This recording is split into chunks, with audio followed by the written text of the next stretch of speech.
इस संदेश का शीर्षक है विश्वासियों का अधिकार भाग 2। इसे सुनकर आशीष पाइए। पिछले हफ्ते हमने एक नई सीरीज शुरू की है और हमने चर्चा की विश्वासियों के अधिकार पर। और यहाँ हमारा मकसद तो बस यही है कि हमें याद दिलाए और साथ ही हमें सचेत कर दें वो आत्मिक अधिकार जो परमेश्वर ने हम में से हर एक में निवेश किया है, उसके लोग होने के नाते यह हमें प्रोत्साहित करेगा कि हम उपयोग करें या इसमें काम करें इस अधिकार में प्रतिदिन के जीवन में जिन परिस्थितियों का हम सामना करते हैं। तो इस संदेश में चलिए पिछले रविवार के सारांश को हम देखते हैं।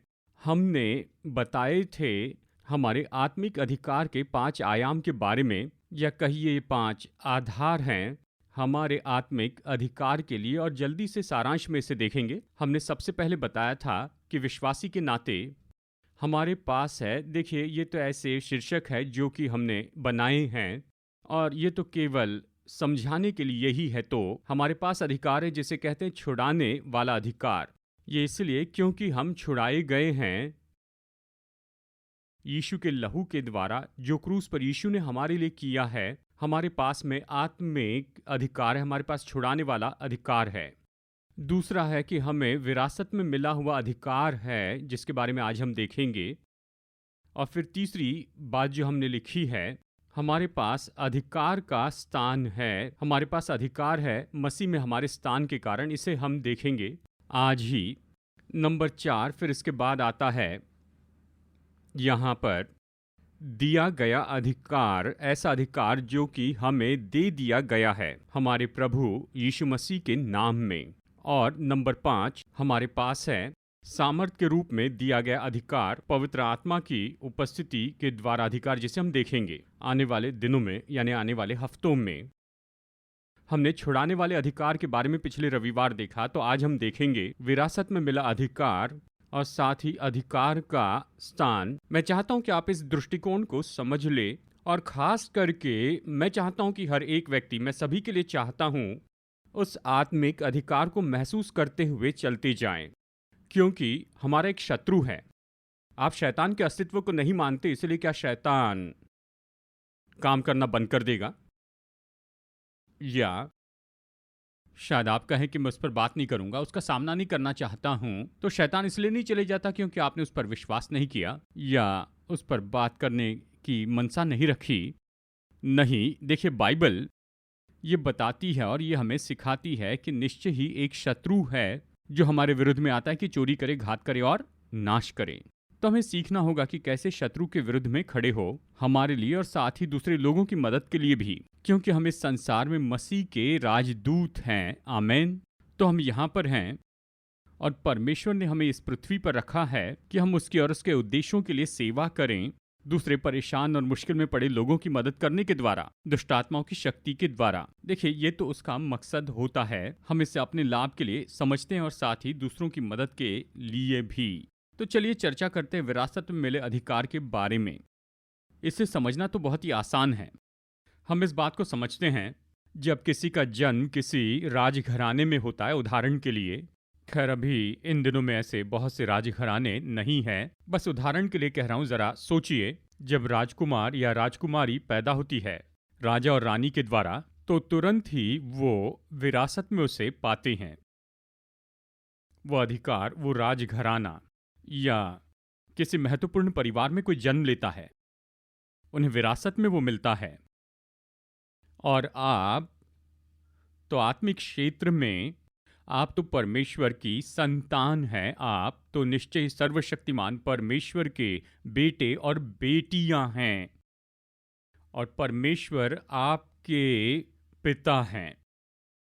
और इस आत्मिक क्षेत्र में, स्वाभाविक के बारे में नहीं कह रहा, स्वाभाविक में हमारी अलग अलग पहचान होती है जो आधारित है स्वाभाविक बातों पर, लेकिन उस आत्मिक में आपको देखा जाता है परमेश्वर के बेटे और बेटी के रूप में। तो जब आत्मिक संसार आपकी ओर देखता है तो वो क्या देखते हैं? वो देखते हैं परमेश्वर के बेटे या बेटी के रूप में देखते, वो देखते हैं कि ये तो परमेश्वर के परिवार के हैं,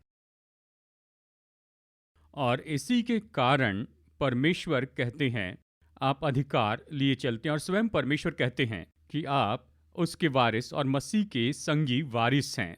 वो स्वयं आपको ये कहते हैं। तो चलिए इसे समझाने के लिए दो वचन देखते हैं। रोमियो अध्याय 8 और वचन 16 और 17। रोमियो अध्याय 8 वचन 16 और 17। तो आइए इसे एक साथ मिलकर पढ़ते हैं। इसे स्क्रीन पर भी दिया गया है। आइए पढ़ते हैं। आत्मा आप ही हमारी आत्मा के साथ गवाही देता है कि हम परमेश्वर की संतान हैं, और यदि संतान हैं तो वारिस भी, वरन परमेश्वर के वारिस और मसीह के संगी वारिस हैं, कि जब हम उसके साथ दुख उठाए तो उसके साथ महिमा भी पाएं। तो देखिए वचन 16 तो हमारा कहाँ जाए तो जन्म का प्रमाण पत्र है। स्वाभाविक में आपका बर्थ सर्टिफिकेट बताता है कि आपके माता पिता कौन हैं। यहाँ वचन 16 पवित्र आत्मा गवाही देता है। पवित्र आत्मा हमें भीतरी कायलता देता है, हमें बताता है कि हम तो परमेश्वर की संतान हैं। कैसे जानते हैं आप परमेश्वर की संतान हैं? पवित्र आत्मा गवाही देता है, हमारे हृदय में कायलता होती है, क्योंकि आत्मा हमारी आत्मा में गवाही देता है। और फिर वचन 17 क्योंकि आप उसकी संतान हैं इसलिए आप वारिस हैं और संगी वारिस हैं। इसका मतलब आपके जीवन के ऊपर राजघराना रखा गया है। जब आत्मिक संसार आपको देखता है तो इसी तरह से देखता है, और आप मसीह के साथ में संगी वारिस है। इसका मतलब हर एक बात जो कि मसीह को दी गई थी परमेश्वर के पुत्र के रूप में, अब वो आपकी है। मसीह के साथ संगी वारिस हैं। इस पर सोचिए। हम वचन में जाकर देख सकते हैं कि मैं संगी वारिस हूं, इसीलिए मेरा क्या है। ये बहुत ही अद्भुत यात्रा है। लेकिन आप तो मसीह के साथ में संगी वारिस हैं। यही बात गलातियों अध्याय 4 में दोहराई गई है। वचन 6 और 7 में, वचन 6 और 7 में हम इन वचनों को यहाँ पर पढ़ सकते हैं। गलातियों अध्याय 4 वचन 6 और 7 यहाँ पर स्क्रीन पर भी दिए हैं। तो आइए इसे मिलकर एक साथ पढ़ते हैं। और तुम जो पुत्र हो, इसलिए परमेश्वर ने अपने पुत्र के आत्मा को, जो हे अब्बा हे पिता कहकर पुकारता है, हमारे हृदय में भेजा है। इसलिए तू अब दास नहीं परंतु पुत्र है, और जब पुत्र हुआ तो परमेश्वर के द्वारा वारिस भी। कहता है आप परमेश्वर के वारिस है क्योंकि आप उसके पुत्र हैं, उसकी पुत्री हैं। आप परमेश्वर के वारिस से राजघराने के हैं आत्मिक क्षेत्र में। तो जब दुष्टात्माओं की ताकतें आपको देखती हैं तो वो आपको देखते हैं वारिस के रूप में, संगी वारिस के रूप में। वो आपको पहचानते हैं। ये दुख की बात है कि कलीसिया यानी विश्वासी वो सचेत नहीं है, वो उसकी ज्योति में नहीं चलते हैं। याद कीजिए प्रेरित 19 में जब पौलुस इफिसियों की सेवा कर रहा था और वहां महान काम हो रहे थे, अद्भुत चमत्कार हो रहे थे, वहां पर यहूदी महायाजक के कुछ पुत्र थे। तो उन्होंने कहा जो पौलुस कर रहा है हम भी वही करेंगे। तो वो एक ऐसे व्यक्ति के पास गए जो दुष्टात्मा से ग्रसित था और कहा, यीशु के नाम में जिसका पौलुस प्रचार करता है हम आज्ञा देते हैं कि तू निकल जा। दुष्टात्मा ने उत्तर दिया, मैं यीशु को जानता हूं, पौलुस को मैं जानता हूं, पर तुम कौन हो? दूसरे शब्दों में आत्मिक संसार तो पूरी तरह सचेत है आपके आत्मिक स्तर के बारे में। वो जानते हैं कि आप परमेश्वर के बेटे और बेटियां हैं। वो जानते हैं कि आप तो उनके ऊपर में अधिकार और राज्य करने के स्थान पर हैं। आप राजघराने के यहाँ परमेश्वर के वारिस हैं और मसीह के साथ संगी वारिस हैं। जब दुष्ट आत्माओं से निपटते हैं तो इस तरह से हमें निपटना होगा, उस स्थान से, उस जगह पर से कि परमेश्वर के वारिस और मसीह के संगी वारिस हैं। तो चलिए अब चर्चा करते हैं हमारे अधिकार का स्थान। परमेश्वर ने हमारे अंदर अधिकार का निवेश किया है। केवल हमें मसीह यीशु में अपने सिंहासन पर रखने द्वारा। इफिसियों अध्याय 2 वचन 4 से 6। चलिए एक साथ पढ़ते हैं। इफिसियों अध्याय 2 वचन 4 से 6 तक पढ़ते हैं। परंतु परमेश्वर ने, जो दया का धनी है, अपने उस बड़े प्रेम के कारण जिससे उसने हमसे प्रेम किया, जब हम अपराधों के कारण मरे हुए थे तो हमें मसीह के साथ जिलाया। अनुग्रह ही से तुम्हारा उद्धार हुआ है, और मसीह में उसके साथ उठाया और स्वर्गीय स्थानों में उसके साथ बैठाया, मसीह यीशु में ही। तो परमेश्वर ने हमें मसीह के साथ में जिलाया। यहाँ पर यह कहता है पहचान के बारे में कि हमारे लिए परमेश्वर ने मसीह में क्या किया। मसीह में उसने हमें उसके साथ जिलाया और उसने हमें मसीह के साथ में बैठा दिया है स्वर्गीय स्थानों में। तो अब देखिए, सरल शब्दों में कहे तो आप तो उसी सिंहासन पर बैठे हैं जहां पर यीशु बैठे हैं, उसके साथ बैठे हैं। अब कहिए कि शायद इस पर विश्वास करने के लिए हमें कुछ समय लग जाएगा। चलिए इसे एक साथ कहते हैं, मैं मसीह के साथ में उसके सिंहासन पर बैठाया गया हूं। आमीन। ये तो आपका आत्मिक ओहदा होता है। आत्मिक रीति से आप मसीह के साथ बैठाए गए हैं। मुझे याद है, ये तो कई साल पहले हुआ था। हमारी एक कलीसिया थी वहाँ पर कल्याण में, जो कि मुंबई से लगभग 1-2 घंटे की दूरी पर था। और वो चर्च तो झुग्गियों के बीच में था। और खैर वहाँ पर ये कलीसिया थी। खैर हम कई साल पहले वहाँ पर गए थे और हमने क्रूसेड किया था, और कल्याण के चर्च से ज़्यादा दूर नहीं था। मुझे याद है वो शाम का समय, पहला दिन था उस क्रूसेड का।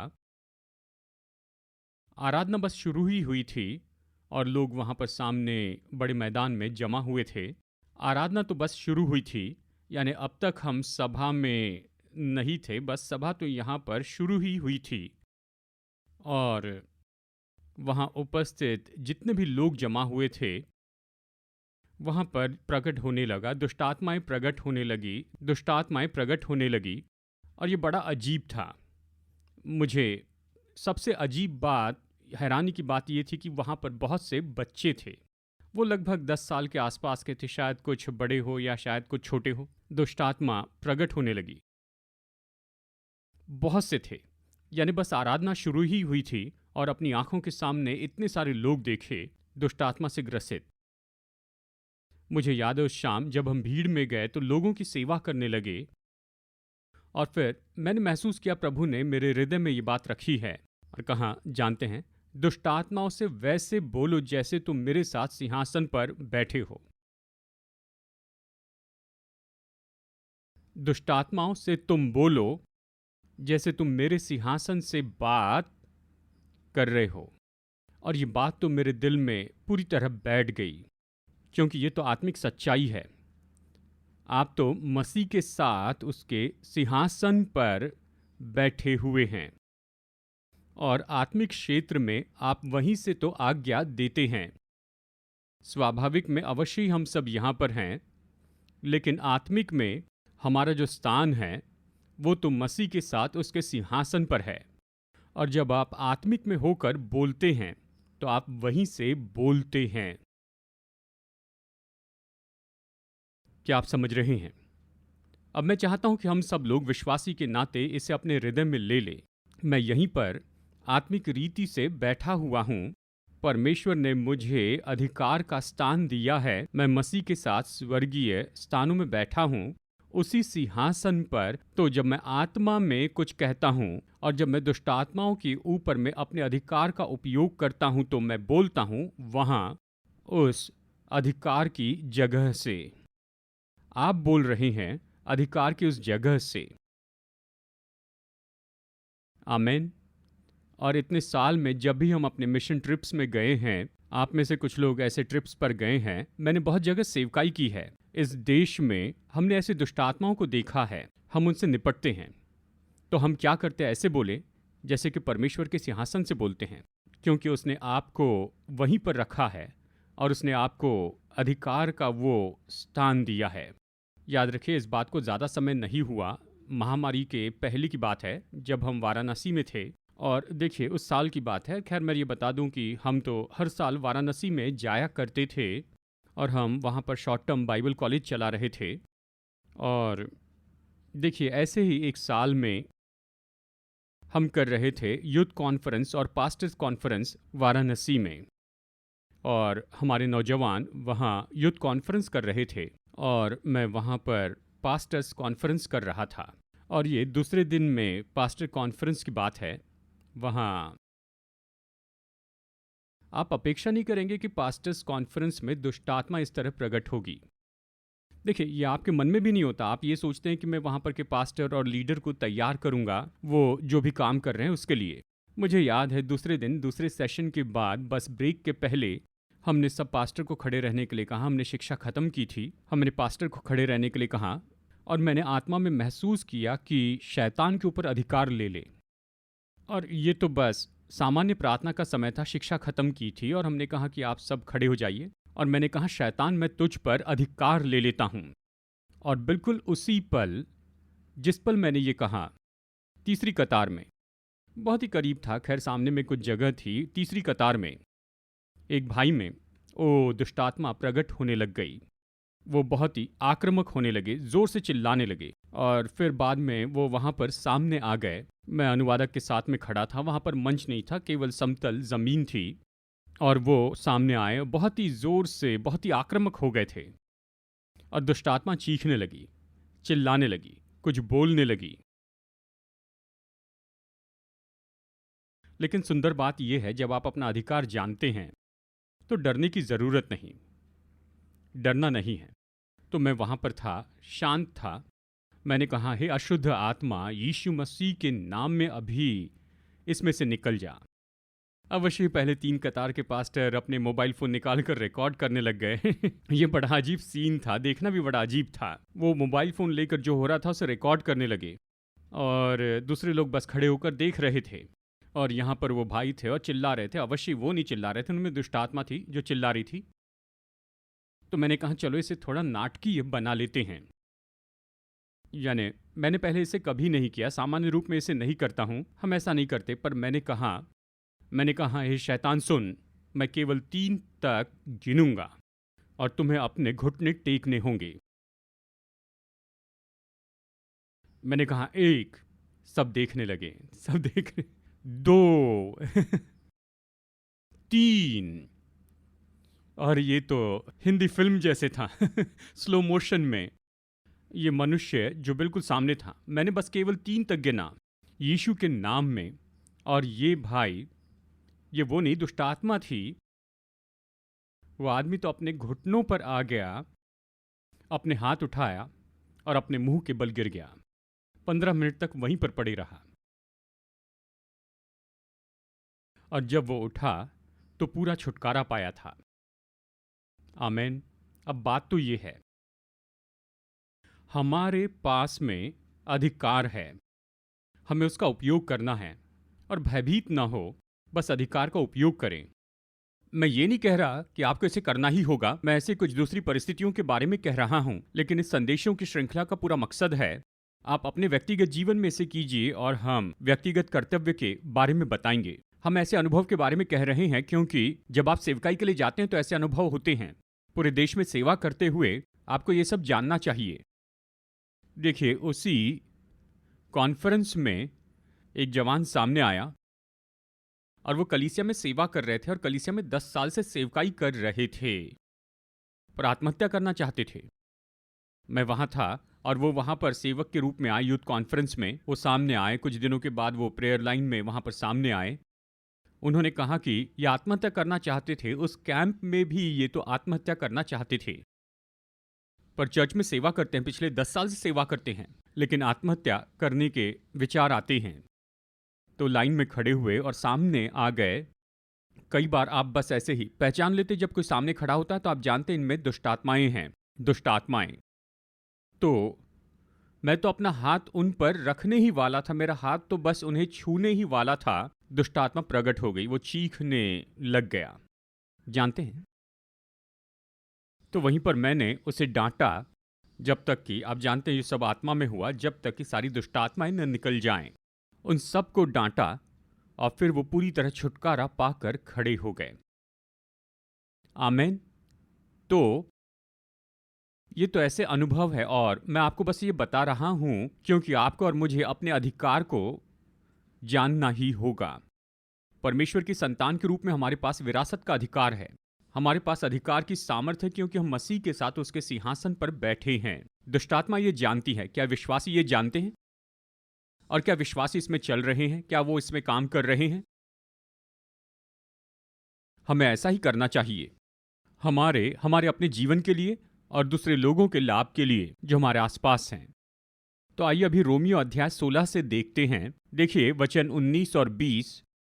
तो अब चलिए इसी के साथ यहाँ व्यवहारिक रूप में कि कैसे आप इसमें चल सकते हैं। तो देखिए रोमियो अध्याय 16 वचन 19 और 20। तो आइए एक साथ मिलकर इन वचनों को जोर से पढ़ते हैं। तुम्हारी आज्ञा मानने की चर्चा सब लोगों में फैल गई है, इसलिए मैं तुम्हारे विषय में आनंद करता हूँ। परंतु मैं ये चाहता हूँ कि तुम भलाई के लिए बुद्धिमान बने रहो और बुराई के लिए भोले बने रहो, और शांति का परमेश्वर शैतान को तुम्हारे पांव से शीघ्र कुचलवा देगा। हमारे प्रभु यीशु मसीह का अनुग्रह तुम पर होता रहे। अवश्य पौलुस रोम के विश्वासियों को लिख रहा है। वो वहाँ कुछ मुश्किलों का सामना कर रहे थे। कुछ लोग परेशान करना चाहते थे। वहाँ की कलीसिया के समुदाय को वो इसके बारे में कह रहा है। और फिर वो कहता है कि देखो, मैं चाहता हूँ कि तुम अपने आज्ञाकारिता के जीवन में बने रहो। आज्ञा मानना, रेखांकित कीजिए, आज्ञा मानना। तुम आज्ञा मानने के जीवन में बने रहो। और फिर आगे वो कहता है तुम भलाई के लिए बुद्धिमान बनो, मतलब बुद्धि से चलते जाओ, और बुराई के लिए तुम भोले रहो कहता है। यहाँ शब्द कह सकते हैं कि मासूम बने रहो या तुम शुद्ध रहो। बुराई के बारे में, तुम बुराई से मत जुड़ो, आप उसमें मत जाइए, आप दूर रहिए। तो आज्ञा मानने में चले, बुद्धि में चले और शुद्धता में चले। और फिर क्या होता है? शांति का परमेश्वर शैतान को आपके पैरों के नीचे कुचलवा देगा। तो जैसे हम इसमें चलते जाते हैं, जैसे हम आज्ञा मानने में चलते हैं, परमेश्वर की बुद्धि में चलते हैं जो वो हमें देते हैं, जब हम शुद्धता में चलते हैं तो क्या होता है? बार बार बार बार बार बार और बार बार अपने जीवन में ऐसा करें, यानी हर एक परिस्थिति में क्या होगा? शांति का परमेश्वर शैतान को आपके पैरों के नीचे कुचलवा देगा। यह ऐसे जीवन के बारे में कहता है जो सबसे उत्तम है। यह अंधकार की सामर्थ के ऊपर राज्य और अधिकार की बात कर रहा है। वो किसे लिख रहा है? हमारे जैसे विश्वासियों को लिखता है। आमीन। तो परमेश्वर हम सबके लिए यही तो चाहते हैं कि हम शैतान को अपने पैरों के नीचे कुचल दे बार बार। अब हमने पिछले रविवार पढ़ा था, वो गरजने वाले सिंह के समान आता है, खोजता है कि किसे फाड़ खाए। वो चोर के जैसे चोरी करने, घात करने, नाश करने आता। लेकिन आप विश्वासी के नाते आप देख सकते हैं कि वो आपके पैरों के तले कुचला गया, बार बार कुचला गया। शांति का परमेश्वर आपके पैरों तले शैतान को कुचलवा देगा। बस आज्ञाकारिता में चले, बुद्धि में चले, शुद्धता में चले। शांति का परमेश्वर आपके पैरों तले शैतान को कुचलवाएगा। आप बैठे हुए अपने पैर को पटके और मेरे साथ में ये कहें, शांति का परमेश्वर शैतान को कुचलवा देगा मेरे पैरों के नीचे। फिर से कहें, अच्छा महसूस होता है? शांति का परमेश्वर शैतान को कुचलवा देगा मेरे पैरों के नीचे। आमीन। तो चाहे जो भी परिस्थिति हो, आप शैतान को अपने विरुद्ध आते देखते हैं, शांति का परमेश्वर शैतान को कुचलवाएगा आपके पैरों के नीचे, क्योंकि आपके पास छुटकारे का अधिकार है, आपके पास विरासत का अधिकार है, और परमेश्वर ने आपको अधिकार का स्थान दिया है, आपको दिया है। तो इन अगले 2 पॉइंट्स को हम अगले रविवार को देखेंगे। लेकिन चलिए इसके व्यवहारिक बात के ऊपर हम चर्चा करते हैं कि हमारे पास किस बात पर अधिकार दिया गया है। हमारे पास किस पर अधिकार है? चलिए देखते हैं लूका 10 वचन 19। यहाँ पर 2 वचनों को हम देखते हैं। लूका अध्याय 10 वचन 19। तो हमारे पास किसके ऊपर अधिकार है? यीशु मसीह पर विश्वास के कारण। लूका 10 और वचन 19। यीशु अपने चेलों से बात कर रहे हैं। उसने कहा, देखो, आइए इसे एक साथ मिलकर पढ़ते हैं। देखो, मैंने तुम्हें सांपों और बिच्छुओं को रौंदने का, शत्रु की सारी सामर्थ पर अधिकार दिया है शत्रु की सारी सामर्थ पर, और किसी वस्तु से तुम्हें कुछ हानि न होगी। मैं जानता हूं उसने चेलों से कहा, लेकिन बाद में उनसे कहा कि तुम जाकर इन्हें दूसरों को सिखाओ, अपने हर एक चेले को। ये है मत्ती 28, 18, 19 और 20 में। महान आज्ञा तो ये हमें दे दिया गया है। तो देखिए उसने क्या कहा, मैं तुम्हें अधिकार देता हूं, तुम्हें सांपों और बिच्छुओं को रौंदने का और शत्रु की सारी, आइए एक साथ कहते हैं सारी, यानी शत्रु की सारी सामर्थ पर अधिकार दिया है। इसका मतलब चाहे जो भी शैतान और उसकी दुष्टात्मा कर रही है, सारी ऐसी सामर्थ पर अधिकार आप उन्हें काम करते देखते हैं, तो चाहे वो किसी भी तरह के क्यों न दिखें, चाहे जो भी प्रगटीकरण हो, आपके पास में उसके ऊपर अधिकार है। आपके पास है शत्रु की सारी सामर्थ के ऊपर में अधिकार। तो इसके बारे में सहमत हो। कुछ ये कहते इस पर अधिकार नहीं, उस पर नहीं। देखिए ऐसी बात नहीं है। आप सिंहासन पर बैठे हैं और शैतान और उसकी सारी दुष्टात्माएं आपके पैरों के नीचे हैं। तो चाहे वो जो भी करते हैं, उसने कहा मैं शत्रु की सारी सामर्थ पर अधिकार देता हूं। और देखिए वचन कैसा अंत होता है, वचन 19, और किसी वस्तु से तुम्हें कभी कुछ हानि न होगी। और जब आप विश्वासियों की ओर देखते हैं, वो डर जाते हैं, कहते हैं मैंने किसी के सिरदर्द के लिए प्रार्थना की है, क्या मुझे माइग्रेन होगा? कैसे? मैंने किसी की समस्या के लिए प्रार्थना की है, तो क्या मुझे ये समस्या होगी? वो ऐसे सोचते हैं। इस तरह से मत सोचिए। मतलब बाइबल कहती है, यीशु ने कहा, और किसी भी वस्तु से तुम्हें कुछ हानि न होगी। हानि न होगी। मैं नहीं अपेक्षा करता जब हम मिशन ट्रिप पर जाकर सेवकाई करते हैं कि घर वापस आने के बाद में आप बीमार हो जाएंगे। नहीं नहीं नहीं, इस तरह की बातों की अपेक्षा मत कीजिए, क्योंकि उसने कहा कि इसी वस्तु से तुम्हें कुछ हानि न होगी। अपेक्षा मत कीजिए कि मुझे कोई हानि होगी। अगर वचन का अध्ययन करेंगे आप पाएंगे कि शत्रु के पास आपको छूने का अधिकार नहीं, तो आप द्वार बंद रखिए, उसके पास अधिकार नहीं है।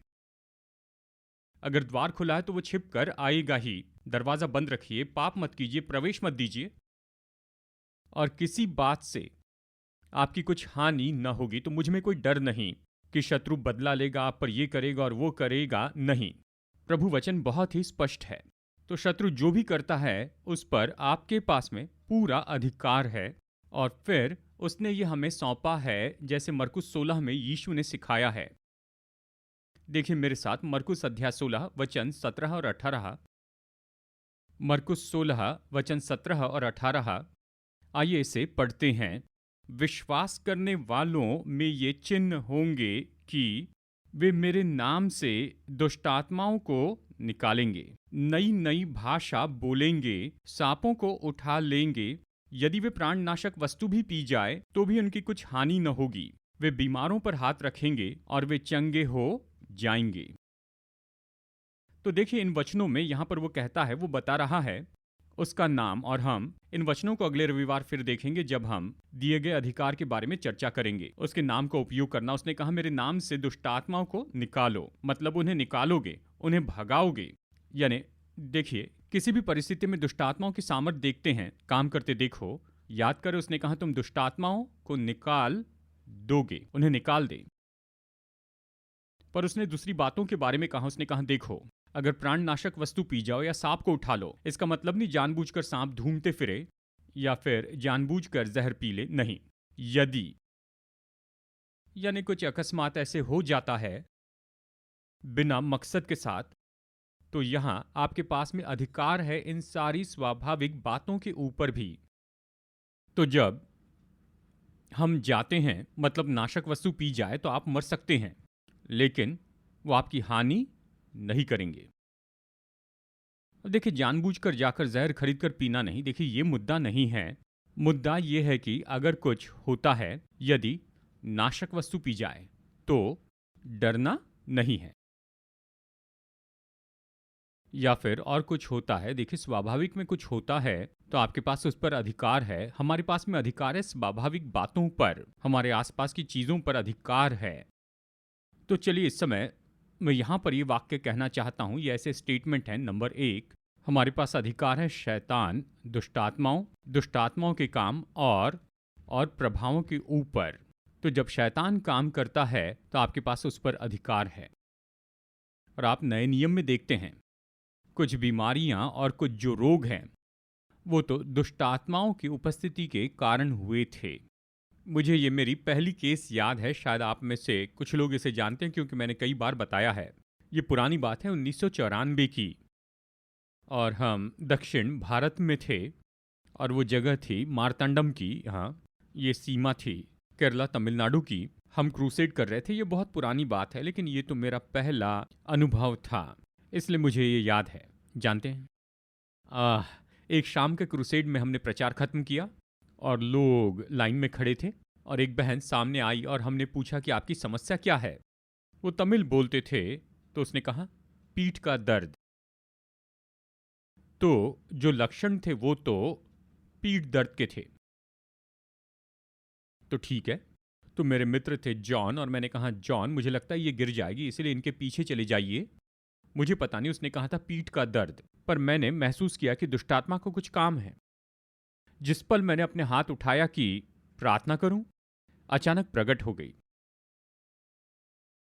तो कल्पना कीजिए अगर वो डॉक्टर के पास में जाती तो वो क्या कहती, मुझे पीठ दर्द है। तो डॉक्टर एक्सरे निकालते। परमेश्वर का धन्यवाद डॉक्टर के लिए, मैं डॉक्टर के विरुद्ध में नहीं हूं। यानी यहां इस परिस्थिति को देखिए, वो सारे एक्सरे करके कह देखिए आप में कुछ गड़बड़ी नहीं है, सब कुछ बिल्कुल ठीक है। पर वो कहेगी मुझे अभी भी दर्द हो रहा है। पर इसका कारण क्या है? शरीर की चोट नहीं, इसके पीछे और कोई कारण नहीं है। यहां इस केस में ये तो दुष्टात्मा का काम था। और दुष्टात्मा कहने लगी कि हम इसमें 18 साल से रह रहे हैं, हम 6000 हैं, तुम हमें निकाल नहीं सकते हो। और ये सब कहने लगी। और देखिए वहां पर उस खास जो घटना थी उसमें जहां पर मैं समझ गया कि ये कितना सामर्थी है यीशु के छुटकारे का काम, क्योंकि देखिए उस समय में पवित्र आत्मा ने मेरे हृदय में कहा बोलो इब्रानियों 2:14 इन दुष्टात्माओं को। ये मेरा पहला अनुभव था 1994 में। तो मैंने कहा तुम दुष्टात्माएं जानती हो कि मेरे प्रभु ने तुम्हारे मालिक के साथ में क्या किया है। इब्रानियों 2:14 कहता है कि उसकी मृत्यु के द्वारा उसने तुम्हारे स्वामी को हरा दिया। तो यीशु के नाम में तुम सभी 6000 निकल जाओ। और वो बूम जमीन पर गिर गई और सारी धूल उड़ने लगी। और उसी पल मैं समझ गया कि कितना सामर्थी है यीशु का क्रूस, कितना सामर्थी है। आमेन। मैंने ये कहानी इसीलिए बताई है क्योंकि ये लक्षण तो केवल शारीरिक बात थी, दर्द था, लेकिन जो असली कारण था वो दुष्टात्माओं का काम था। तो आपके पास में अधिकार है उन दुष्टात्माओं के हर एक काम के ऊपर में, चाहे वो बीमारी लाए।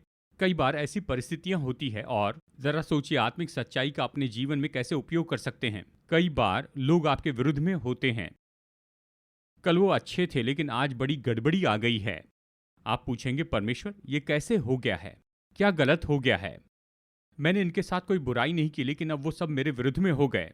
मैं चाहता हूं आप समझ ले, मैं ये नहीं कहता हूं कि लोगों की कोई भूमिका नहीं है, पर मैं कहता हूं ऐसी दुष्टात्माएं जो गड़बड़ियां लाती हैं, ऐसी दुष्टात्माएं जो नफरत और दुश्मनी लेकर आती है।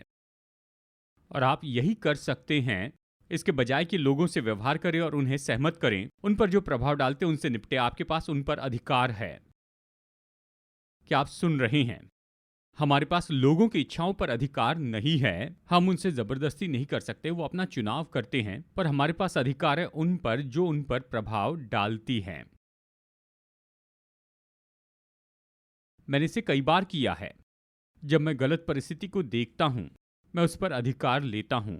किस बात के कारण ये गड़बड़ी आई है, किस कारण ये लोग इस तरह बंधुआई में चले गए, किस कारण इस तरह की असमंजसता आ गई है। देखिए ऐसी आत्माएं काम करती हैं, उन पर अधिकार ले ले तो सब ठीक होगा। मैं ये नहीं कह रहा कि हर समय ऐसा कीजिए, लेकिन आपको परखना होगा, क्योंकि कई बार लोग तो बस और बस ऐसे ही कह देते हैं। लेकिन मैं ये नहीं कह रहा हर समय, लेकिन आप परख लीजिए और जान ले कि कब आपको अधिकार का उपयोग करना है, कि किस कारण ये हो रहा है। और देखिए यही बात है जब जब आप लोगों के लिए प्रार्थना करते हैं, ऐसी बातों के लिए जो उन्हें परेशान करती है, कई बार डर होता है। तो डर, बाइबल कहती है कि डर की आत्मा है। तो आप उस आत्मा से व्यवहार कर सकते हैं जो डर लेकर आती है। क्या आप सुन रहे हैं? जब लोग आकर कहते हैं कि मुझे डर लगता है, मैं भयभीत हूं, मैं निराशा में हूं।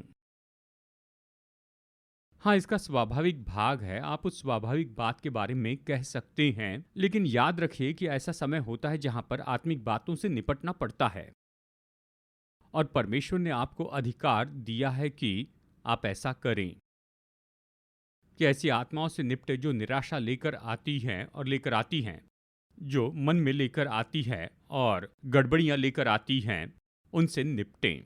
जब प्रियजनों के लिए प्रार्थना करते हैं, यीशु को स्वीकार करने के लिए हम जबरदस्ती नहीं करते, लेकिन विश्वास बता सकते। विश्वास बताने का एक भाग है कि उस अंधेपन से व्यवहार करे जो शैतान ने उन पर रखा है, क्योंकि बाइबल कहती है इस संसार के ईश्वर ने अविश्वासियों के मन को अंधा किया। आपके पास इस संसार के ईश्वर पर अधिकार है कि उस अंधेपन से व्यवहार करे, उस रुकावट से जो लोगों के ऊपर वो लेकर आता है, उनके लिए आसान बनाइए कि वो यीशु को जान पाए। क्या आप सुन रहे हैं? तो इसी तरह से हम इस अधिकार का उपयोग कर सकते हैं अपने प्रतिदिन के जीवन में, चाहे खुद के लिए या परिवार की परिस्थिति के लिए या दफ्तर की परिस्थिति के लिए या किसी भी बात के लिए। जब आप परिस्थितियों से निपटते हैं तो उसके आत्मिक भाग को समझ लीजिए। और हमने ये भी देखा है कि हमारे पास में अधिकार है स्वाभाविक बातों पर। इसे देखकर हम संदेश खत्म करेंगे। हमारे पास परिस्थिति, दशा और स्वाभाविक बातों पर अधिकार है। जैसे कि उसने कहा कि अगर कुछ गलत होता है तो आपकी हानि न होगी, वो आप पर प्रभाव नहीं डालेगा। तो परिस्थितियों में और दशा में प्रभु यीशु ने हमारे सामने ये प्रकट करके दिखाया। यानी वो तो तूफान के बीच में थे और उसने कहा शांत हो जा।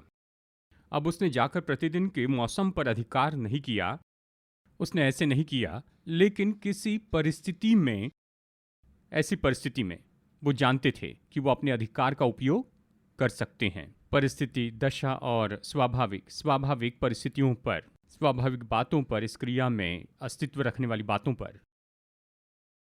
मुझे याद है, ये तो 2013 की बात है। उन दिनों में मैं यहाँ पर 2 सभाएं किया करता था और प्लेन से मैंगलोर जाता था और फिर वहाँ पर सभा करके उसी शाम वापस लौट कर आता था। और मॉनसून के समय में, मुझे पता नहीं इन दिनों में कौन से हवाई जहाज़ उड़ा करते हैं, लेकिन उन दिनों में छोटी फ्लाइट होती थी जो जाया करती थी बैंगलोर से मैंगलोर में हर रविवार के दिन। और ये तो मानसून के समय की बात है, यानी उस साल 2013 के मानसून के समय में मौसम बहुत बिगड़ गया था। बिगड़ा मौसम, मैंगलोर में जाना बहुत मुश्किल हो गया था। जैसे तैसे पहुंचे, लेकिन वहां से वापस आना बहुत ही बुरा था। घने बादल और बिजलियां गरज रही थी और ये छोटा हवाई जहाज यानी वो हैवी टर्बुलेंस था, मुश्किल थी। मैंने सोचा शायद ये अंत है। मैंने ऐसे महसूस किया कि अगर ये बिजली इस हवाई जहाज पर गिर गई तो फिर सब गया। और मुझे तो पता नहीं था कि क्या सुरक्षित लैंडिंग करेंगे। ये इस तरह की परिस्थिति थी, लेकिन ऐसी परिस्थिति में भी मैंने कहा, प्रभु जब तक कि मैं इस हवाई जहाज में हूं, ये लैंड करेगा, क्योंकि मौसम की इस दशा पर मैं अधिकार लेता हूं। ठीक है, देखिए, मैं परमेश्वर का धन्यवाद करता हूं और अवश्य ही पायलट तो बहुत ही माहिर व्यक्ति होगा। मैं सारा सम्मान खुद के लिए लेना नहीं चाहता। मैं ये कह रहा हूं कि विश्वासी को ऐसे होना है, ऐसी परिस्थिति में इस तरह उत्तर देना होगा। पायलट के लिए प्रभु का धन्यवाद, उनकी महारत के लिए धन्यवाद। लेकिन ऐसी परिस्थिति में मैंने कहा, प्रभु मैं इन बातों पर अधिकार लेता हूं, ये फ्लाइट सेफ लैंड करेगी और मुझे काम करना है। और बहुत बुरा वातावरण था उस रात को वापस आते समय में, पर मैं कह रहा हूं कि हम अधिकार का उपयोग कर सकते हैं हमारी दशा पर, हमारी परिस्थिति पर, जब आप इस तरह की परिस्थिति में होते हैं। आमीन। तो चलिए, मैं यहां पर कुछ पढ़ना चाहता हूं। हम मनुष्य की इच्छा के ऊपर अधिकार का उपयोग नहीं कर सकते। लोगों पर नियंत्रण मत कीजिए। मैं आज्ञा देती हूं कि जॉन स्मिथ मुझसे शादी करे, प्लीज। जॉन स्मिथ शायद मेरी जो को पसंद करता होगा। और जेम्सू आज्ञा दे रही है कि जॉन स्मिथ उससे शादी करे। ये काम नहीं करेगा, ये गलत उपयोग होगा। और ये गलत उपयोग है इन आत्मिक सच्चाइयों का, तो कृपया करके इस तरह के काम मत करते जाइए। हमारे पास दूसरों की इच्छा के ऊपर अधिकार नहीं है, उनके पास चुनने की स्वतंत्रता है, लेकिन हम प्रभाव डाल सकते हैं आसपास की चीजों पर, वो भी सही तरीके से, प्रभु वचन के अनुसार, जैसे कि उद्धार, चंगाई और छुटकारे के लिए, अच्छी बातों के लिए जो प्रभु चाहते हैं हम दूसरों के लिए करें। आप दुष्टात्माओं की शक्ति से निपट सकते हैं। आमीन। तो अपने जीवन में मैं चाहता हूं आप सोचिए, जब आप कुछ मुश्किल परिस्थितियों का सामना करते हैं, अगर आप ये महसूस करते हैं कि इसके पीछे दुष्टात्माओं की शक्ति है, तो अधिकार का उपयोग करें, शांत न रहे। जब तक आप अपने अधिकार का उपयोग न करें, कुछ भी नहीं होगा, क्योंकि परमेश्वर ने उस अधिकार का निवेश किया आप में और कलीसिया में, आप में और मुझ में। तो ये हमारी जिम्मेदारी है कि हम उसमें काम करें। देखिए, मुझे लगता है कि कई बार हम तो प्रभु की ओर देखते हैं, प्रभु क्या आप मेरे लिए कुछ कर सकते हैं? परमेश्वर हमारी ओर देखकर कहते हैं, सुनो, मैंने चाबी तुम्हारे हाथ में रखी है, मैं तुम्हारी राह देख रहा हूं कि जो काम मैंने तुम्हारे हाथों में रखा है उससे तुम करो। और हम कहते, प्रभु आप कुछ कीजिए, और परमेश्वर कहते तुम कुछ कर लो, क्योंकि चाबी तो तुम्हारे हाथ में है। फिर हम कहते हैं मैं परमेश्वर की राह देख रहा हूं, परमेश्वर कहते हैं मैं तुम्हारी राह देख रहा हूं। और ये सच है, क्योंकि उसने किसको अधिकार दिया है? आपको और मुझे। और उसकी यही इच्छा है कि आप और मैं उस अधिकार में काम कर ले, हमारे जीवन में, हमारे लाभ के लिए और दूसरों के लाभ के लिए, कि दूसरों की सेवा की जा सके। अगर आप इस बात को समझ ले कि आत्मिक संसार आपको कैसे देखता है। अंत में ये बात आपको बताता हूँ, ये तो कई साल पहले हुआ। जानते हैं, हमारा उड़ीसा का जो चर्च है, बरहमपुर में हमारे पास्टर हैं, वो वहाँ पर हैं। ये कई साल पहले हुआ था। मुझे याद है उन्होंने एक बार कहा कि एक बहन है जिन्हें यहाँ पर लाया गया है, वो दुष्ट आत्मा से ग्रसित है, उन्होंने बताया, और वो मुझसे बात कर रहे थे। ठीक है, वो बहन वहाँ पर नहीं थी, तो उन्होंने कहा कि उन्हें उनकी जगह पर लाया जाएगा। उन्होंने मुझसे कहा कि जब वो बहन आ जाएगी तो मैं फ़ोन करूँगा और फिर हम प्रार्थना करेंगे कि वो छुटकारा पाए। मैंने कहा ठीक है। और फिर देखिए क्या हुआ। वो इस दुष्टात्मा से ग्रसित बहन को लाए। उन्होंने मुझे कॉल करने के लिए फ़ोन उठाया और दुष्टात्मा बोलने लग गई, मैं जानती हूँ किसे फ़ोन कर रहे हो, तुम फ़ोन करने वाले हो, और मेरा नाम बताया। और ये खैर वो अपनी भाषा में बोल रही थी। मैं बेंगलुरु में था। तो क्या आत्मिक क्षेत्र जानता है? अवश्य जानता है। वो जानते हैं कि आप कौन हैं। उसने बताया, पास्टर मैं आपको फ़ोन करने ही वाला था, लेकिन दुष्टात्मा कह रही है। क्योंकि आत्मिक क्षेत्र जानता है कि आप कौन हैं। विश्वासी के नाते ये हमारे लिए समय के उठ खड़े हो और इसमें चले, और ये तो हर एक विश्वासी के लिए है, चाहे आपकी उम्र जो भी हो। परमेश्वर की संतान जो 15 साल की है, उनमें बिल्कुल वही अधिकार रखा गया है जैसा अधिकार 40 या 50 साल की उम्र के लोगों में है। उम्र मायने नहीं रखती। हम आत्मिक वास्तविकता के बारे में कह रहे हैं। कुछ समय में हम प्रार्थना करेंगे। आमीन। और हर एक विश्वासी जो यहाँ पर उपस्थित है, आपके पास ये है जिसके बारे में हम कह रहे हैं, पहले ही आपके पास है। प्रभु ने आपको दिया है। यह समय कि उसमें काम करें। जो ऑनलाइन देख रहे हैं, यह आपके लिए है। परमेश्वर ने यह अधिकार आपको दिया है, और यह आपके लिए कि आप इसमें काम करें, आपके जीवन की परिस्थितियों में, और दूसरे लोगों की मदद करते जाएं। हमारे आसपास ऐसे लोग हैं जिन्हें मदद चाहिए। डर, चिंता, निराशा, हर तरह की बातों से बहुत सी बातें उन्हें परेशान कर रही हैं, और आपके पास में ये अधिकार है कि उनकी सेवा करें, कि उनकी मदद करें और बंधुओं को आज़ाद करें। आमीन। तो देखिए, हम अब यहाँ संदेश खत्म करने के लिए कुछ मिनट बाकी हैं। हम यहाँ पर इसे करेंगे, मतलब मैं चाहता हूँ कि आप इसे बोलें। आने वाले रविवार को हम ये सीखेंगे कि अधिकार का कैसे उपयोग करें। ये बहुत ही सरल है। आप इसे करते हैं बोलने के द्वारा। ये एक तरीका है। हम जो शब्द बोलते हैं उसके द्वारा अधिकार प्रकट किया जाता है। राजा क्या करता है? वो बोलता है। अधिकारी व्यक्ति क्या करते हैं? वो तो बोलते हैं। उन्हें जो चाहिए वो आज्ञा के शब्दों के द्वारा बताते हैं, अपने मुंह के शब्दों से। तो आपको बोलना है। तो देखिए, इस समय मैं यही करूंगा, मैं अगुवाई करूंगा कि आप शब्द बोलते जाएं।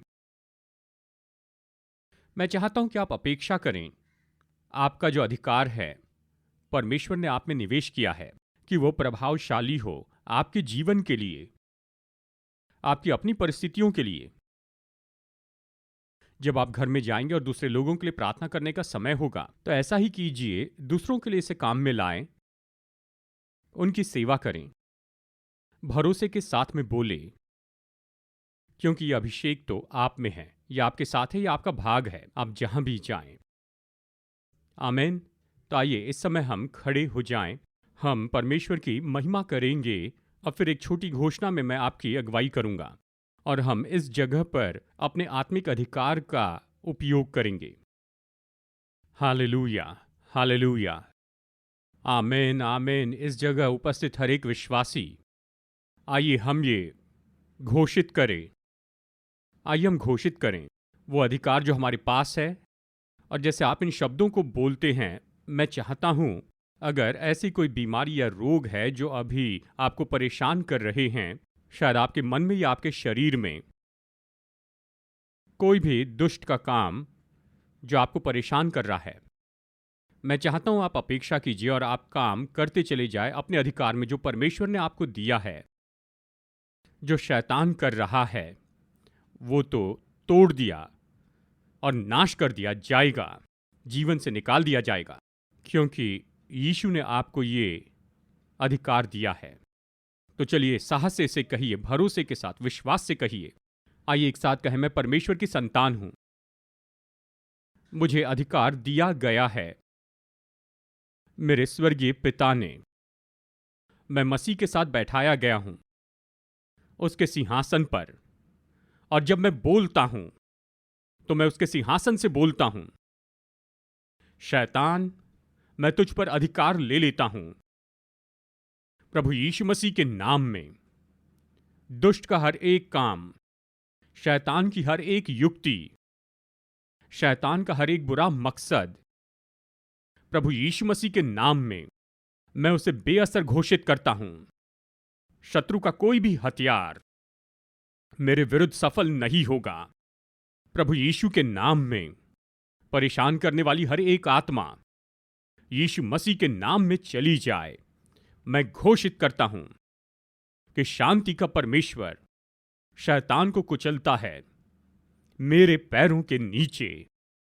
मैं नाश करता हूं शत्रु के हर एक काम को जो मेरे विरुद्ध में है। कोई भी दुष्टता, कोई बुराई मेरे आगे नहीं होगी प्रभु यीशु के नाम में। और यीशु के नाम में मैं अधिकार में काम करता हूं कि लोगों को आशीष दूं, कि लोगों को छुटकारा दूं, कि उन्हें स्वतंत्र करूं प्रभु यीशु मसीह के नाम में। स्वर्ग ने मुझे नियुक्त किया है कि शैतान के कामों को नाश कर दूं यीशु के नाम में। आमीन, आमीन। प्रभु आपको आशीष दे। आमीन, आमीन। प्रभु को धन्य कहे। आमीन, आमीन। सभा खत्म करने के पहले मैं न्योता देना चाहता हूं कि ऐसा कोई है जो यहां पर है और आपने प्रभु यीशु को उद्धारकर्ता और प्रभु स्वीकार नहीं किया। शायद आप ऑनलाइन देख रहे हैं। मैं आपको न्योता देता हूं कि आप यीशु को स्वीकार करें आपके जीवन में। शायद आपके मित्र ने आपको न्योता दिया हो। शायद आप सोच रहे होंगे ये सब क्या बात कर रहे हैं। ये सब शुरू होता है यीशु को अपने जीवन में स्वीकार करने से, अपने प्रभु और उद्धारक के रूप में। हम सबको उद्धारक की जरूरत है। हमने परमेश्वर के विरुद्ध पाप किया है और हमारे पापों ने हमें परमेश्वर से दूर किया। जो परमेश्वर ने हमारे लिए प्रबंध किया, जो उद्धारक हमें चाहिए था, वो यीशु मसीह है। वो हमारे पापों के लिए मरे, गाढ़े गए, वो फिर से जी उठे और आज भी जीवित हैं। अगर यीशु को अपने जीवन में स्वीकार नहीं किया है, कभी चुनाव नहीं किया कि यीशु मसीह के पीछे चले, अपने जीवन भर सरल प्रार्थना में अगुवाई करूंगा कि आप ये निर्णय खुद लें अपनी इच्छा से। जो ऑनलाइन देख रहे हैं, आप भी शायद ऐसा करना चाहेंगे। अगर पहले ऐसे नहीं किया तो कृपया इस प्रार्थना में मेरे साथ जुड़िए। कहिए, प्रभु यीशु मसीह, मैं एक पापी हूं, मेरे पापों को क्षमा कीजिए। मैं विश्वास करता हूं आप क्रूस पर मेरे लिए मरे और आप गाढ़े गए और फिर से जी उठे। मुझे नया मनुष्य बनाइए, परमेश्वर की संतान बनाइए। मदद कीजिए कि आपके पीछे चलूं, केवल आप ही के पीछे, अपने पूरे बाकी जीवन में, यीशु के नाम में। आमीन, आमीन। जिन्होंने पहली बार ये प्रार्थना की, हम आपके साथ उत्सव मनाना चाहते हैं। बाइबल कहती है अगर कोई पश्चाताप करता है तो स्वर्ग में आनंद होता है। एक पापी के लिए जो पश्चाताप करता है, प्रभु के पास आता है, स्वर्ग में बड़ा आनंद होता है। हम भी आपके साथ आनंद मनाएंगे। कृपया अपने हाथ उठाइए। अगर आपने पहली बार मेरे साथ ये प्रार्थना की है तो अपने हाथ उठाइए, हम आपके साथ आनंद मनाएंगे। इस ऑडिटोरियम में कोई है? अपने हाथ उठाइए अगर आपने ये प्रार्थना की है। बिल्कुल पहली बार तो ठीक है, हाथ उठाइए। क्या कोई है जिसने ये प्रार्थना मेरे साथ की है? ठीक है, यहाँ पर कोई हाथ नहीं दिख रहे हैं। ठीक है, अशर्स कृपया देखिए, अगर आपने ये प्रार्थना की है तो हमारे पास है, जिसे हम नए विश्वासियों की बैग कहते हैं। मैं निश्चय जानता हूँ पीछे ये हैं, तो बाहर निकलते हुए तो कृपया उसे लीजिए। शायद आप यहाँ पर हाथ उठाने से शर्माते हैं तो ज़रूर लीजिए। आप कृपया उसे लीजिए। उसमें एक छोटा कार्ड है जिसे हम डिसीजन कार्ड कहते हैं। अपना नाम और फ़ोन नंबर लिखिए। चर्च के ऑफिस से कोई आपको फ़ोन करेगा और आपको बताएगा कि कैसे इन स्रोतों का उपयोग करते जाएं। ठीक है, तो सभा अभी ख़त्म करेंगे और बेनेडिक्शन कहेंगे। और अगर आप चाहते हैं कि हम आपके लिए प्रार्थना करें तो हम आपके लिए यहाँ पर उपलब्ध होंगे और हमारे पास्टर यहाँ पर आएंगे और हम आपके लिए प्रार्थना करेंगे। तो आइए बेनेडिक्शन लेते हैं। हमारे प्रभु यीशु मसीह का अनुग्रह और हमारे स्वर्गीय पिता परमेश्वर का प्रेम और उसकी पवित्र आत्मा की मधुर उपस्थिति हम में से हर एक के साथ हमेशा होती रहे, प्रभु यीशु के नाम में। आमीन। संदेश सुनने के लिए धन्यवाद। भरोसा करते हैं कि संदेश आपके लिए आशीष रहा। मुफ्त के स्रोत पाने के लिए, जिनमें है सरमन नोट्स और पब्लिकेशन, पाने के लिए विजिट करें apcwo.org पर। बैंगलोर के एपीसी बाइबल कॉलेज की जानकारी पाने के लिए विजिट कीजिए apcbiblecollege.org पर। याद रखिए, all peoples church Bangalore app download कीजिए ऐप या गूगल प्ले स्टोर से।